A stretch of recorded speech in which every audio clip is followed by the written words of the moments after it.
Razıyım bu dünyadan, ömür boyu fikir yedi. Diyecek sözüm deyip gitsem,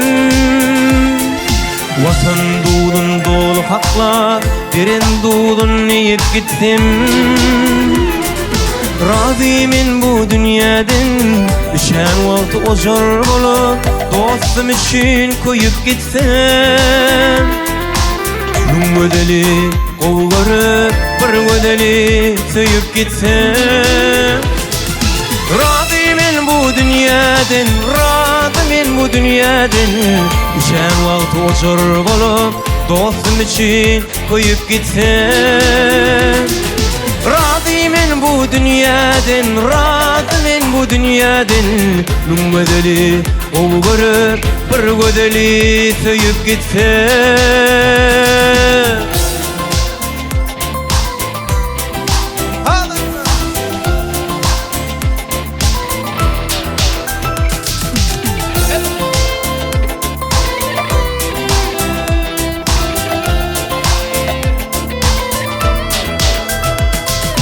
Razıyım bu dünyadan, yamanlara tiken olup, yüreklerine batıp gitsem.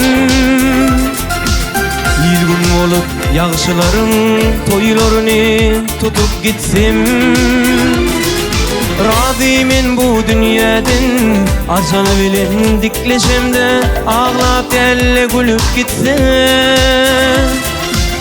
Şu dünyada artık bulman, kim olacağım bilip gitsem. Razıyım bu dünyadan, razıyım bu dünyadan, aygın olup yağışların toylarını tutup gitsem. Razıyım bu dünyadan, razıyım bu dünyadan, acıl bilen dikleşem de, ağlap elle gülüp gitsem.